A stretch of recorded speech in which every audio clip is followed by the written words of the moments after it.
Long before kingdoms rose and fell across the hills of Wales, before castles crowned the cliffs and written history preserved the names of kings, stories were carried by voice alone.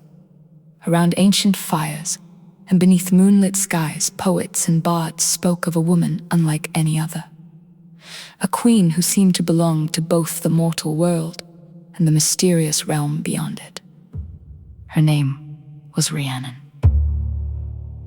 The earliest surviving accounts of Rhiannon appear in the medieval Welsh tales now known as the Mabinogi.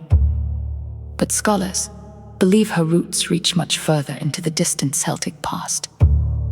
Her very name is thought to descend from the ancient Brittonic title Rhagantona, meaning Great Queen or Divine Queen, suggesting that she may once have been honored as a powerful sovereignty figure long before her stories were written down. Unlike many legendary heroines whose childhoods are lovingly described, Rhiannon enters history almost fully formed. The surviving tales tell us little about her early years, leaving her youth wrapped in mystery. We are told that she is the daughter of Hefyd Hen, a noble ruler of great standing, but no detailed account survives of her mother, siblings, or upbringing. Instead, she appears before us as though stepping from another world, wise, composed, graceful, and entirely certain of her own destiny. Many later traditions associate Rhiannon with the Enchanted otherworld, a timeless realm that exists alongside the human world in Welsh mythology. Whether she was born there or simply moved between worlds is never explicitly explained. This ambiguity only deepens her mystique. She is a woman who belongs everywhere and nowhere at once, crossing invisible boundaries with effortless ease. One of the strongest symbols surrounding Rhiannon is the white horse. Throughout Celtic cultures, horses represented nobility, freedom, power, fertility, and the sacred bond between rulers and the land itself. Whenever Rhiannon appears riding her gleaming horse, she embodies these qualities. She is not merely a rider, but a living symbol of sovereignty, carrying herself with calm confidence that cannot be rushed or commanded. Legends describe an almost supernatural quality to her movement. She appears to travel at an unhurried pace, yet no pursuer can catch her. Men mounted on swift horses exhaust themselves in pursuit, while she glides serenely ahead, untouched by urgency or fear. Only when spoken to respectfully does she willingly stop. This detail reveals one of the deepest truths of her character. She cannot be possessed through force, only approached through wisdom and honor. Unlike many women portrayed in medieval literature, Rhiannon is not defined by the choices of men around her. She consistently exercises her own will. When expected to marry, according to political arrangements, she calmly refuses to surrender her future. She chooses her own path, even when doing so risks conflict between powerful families. Those who encountered her often remarked upon her extraordinary beauty. Yet the ancient tales place even greater emphasis on her intelligence and composure. She solves problems through strategy rather than violence, seeing possibilities where others see only defeat. Her patience becomes one of her defining virtues, while warriors rely on swords and princes rely on status. Rhiannon relies on foresight, careful planning, and unwavering dignity. As stories about her spread across Wales, she became associated with qualities that would endure for centuries. Resilience in hardship, grace under pressure, loyalty to truth, and quiet but undeniable authority. She was admired not because she demanded obedience, but because she inspired trust. Modern readers often imagine Rhiannon bathed in silver moonlight or surrounded by singing birds, and while these images draw upon later artistic traditions, they reflect something genuine about her enduring symbolism. She represents the mysterious threshold between the visible and invisible worlds, where intuition speaks more clearly than force, and where true power often arrives without spectacle. Her tale begins not with conquest or battle, but with choice. Before she becomes a queen, before she faces betrayal, false accusation, unimaginable grief, or eventual triumph, Rhiannon stands as a figure of absolute self-possession. She knows who she is, long before anyone else recognizes her worth. Soon, that certainty will lead her to the enchanted mound of Arbeth, where fate will place her before Pwyll, Prince of Dyfed. Their meeting will become one of the most famous episodes in Welsh mythology, and set in motion a chain of events that echoes through every chapter of her remarkable life. The great queen has entered the story, and the world around her will never be quite the same again. Rhiannon first appears in the ancient Welsh tales at the mysterious mound of Arbeth, where Pwyll, Prince of Dyfed, catches sight of a breathtaking woman riding a shining white horse. Although she moves at a gentle pace, none of his riders can overtake her.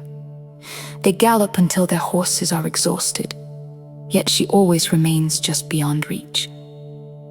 Finally, Pwyll simply calls out to her with respect, and she immediately stops. The moment reveals one of Rhiannon's defining traits. She cannot be won by force, only through courtesy and wisdom. She tells Pwyll that she has sought him out by choice. Though promised in marriage to Gwal, son of Clud, she has no desire to marry him, and instead wishes to become Pwyll's wife. The two agree to meet in 1 year at the court of her father, Hefyd Hen, where their marriage will be celebrated. When the day arrives, Gwal unexpectedly appears and tricks Pwyll into granting him any request he desires before revealing what it is. Gwal then claims Rhiannon as his bride. Rather than panic, Rhiannon calmly devises a clever strategy. She instructs Pwyll to use a magical bag that cannot be filled until a wealthy man climbs inside to press the contents down. During another feast, Gwal obliges, stepping into the enchanted bag, where Pwyll's companions trap him. Forced to surrender, Gwal abandons his claim, and Rhiannon finally marries the man she freely chose. As Queen of Dyfed, Rhiannon rules beside Pwyll with grace and intelligence. Years pass before she gives birth to their long-awaited son. However, tragedy strikes when the baby mysteriously disappears during the night. Terrified of punishment, the women caring for the child kill a puppy, smear its blood on the sleeping queen, and falsely accuse her of murdering and eating her own infant. Although completely innocent, Rhiannon accepts a terrible public punishment. Each day she sits at the castle gate telling strangers of the crime she never committed, and offers to carry visitors on her back into the court as an act of penance. She endures humiliation with extraordinary patience, refusing bitterness despite the injustice she suffers. Unknown to the kingdom, the missing child has survived. A nobleman named Rhiannon discovers the abandoned infant after defending one of his mares from a mysterious creature. He and his wife raise the boy until his remarkable appearance convinces them he must be the lost prince. The child is returned to Pwyll and Rhiannon and is named Pryderi, bringing the queen's innocence to light and restoring her honor before the people of Dyfed. After the joyful reunion with her son Pryderi, Rhiannon's life entered a new chapter. Time passed peacefully in Dyfed as Pryderi grew into adulthood and eventually became ruler following the death of his father, Pwyll.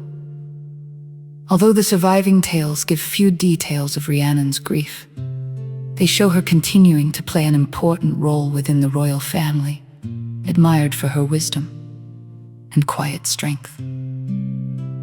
Rhiannon later married Manawydan fab Lir, one of the noblest figures in Welsh tradition, and the brother of the giant king.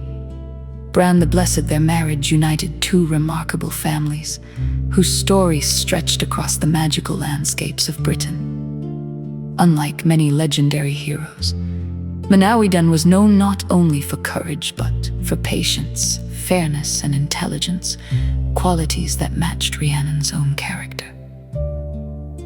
Not long after their marriage, an eerie enchantment fell over the kingdom of Dyft without warning. The land became silent and deserted villages stood empty. Homes were abandoned, and no people remained except Rhiannon.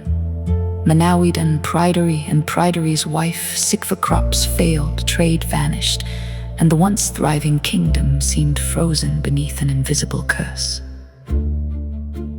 The four companions attempted to make a new life elsewhere. They traveled to England and earned honest livings through skilled crafts, producing saddles, shields, and finely made shoes. Yet each time their workmanship became admired, jealous rivals forced them to leave. Rather than answer violence with violence, they simply moved on, trusting that a better path would appear. Eventually they returned to the empty lands of Dyft. While hunting one day, Pryderi followed a mysterious white boar into an ancient fortress that had appeared as if by magic. Inside stood a beautiful golden bowl suspended within the hall. The moment Pryderi touched it, his hands became fixed to the object, and he lost the power to speak or move. When Pryderi failed to return, Rhiannon entered the fortress searching for her son. Seeing him trapped, she reached toward the golden bowl to help him. Instantly, the same enchantment seized her. She too became motionless and silent, imprisoned by ancient magic. Soon the fortress itself vanished, taking both mother and son with it, and leaving no trace behind. Manawydan refused to surrender hope. Through careful observation, wisdom, and remarkable patience, he uncovered the source of the curse. His search eventually led him to capture what appeared to be an ordinary mouse stealing grain from his fields. Yet this was no ordinary creature. The mouse proved to be connected to the enchantment that had plagued Dyft and imprisoned Rhiannon. As Manawydan prepared to punish the strange captive, a series of noblemen and clerics appeared, each attempting to bargain for its release. Finally, the powerful magician Weed-Apt Silcode revealed himself and confessed that he had created the enchantment as revenge for the humiliation suffered years earlier by his friend Gwal, whom Pwyll had defeated with Rhiannon's clever plan. Manawydan negotiated wisely rather than seeking vengeance in exchange for freeing the enchanted mouse. Weed agreed to lift every spell he had cast upon the kingdom. At once the empty land came back to life. The missing people returned, fields flourished once again, and Rhiannon and Pryderi were released unharmed from their supernatural prison. This marks Rhiannon's final appearance in the surviving medieval Welsh tales. No ancient story records how she spent her later years, nor do the texts describe her death or burial. She simply fades from the written record, leaving behind a legacy far greater than many heroes whose endings are known. Across centuries, she has come to symbolize sovereignty, resilience, wise leadership, forgiveness, endurance through injustice, and the quiet strength to remain true to oneself even in the darkest moments. Riding forever upon her white horse between the mortal world and the realm of enchantment, Rhiannon endures as one of the most beloved and mysterious figures in Welsh mythology, her story still inspiring readers more than 1,000 years after it was first written down.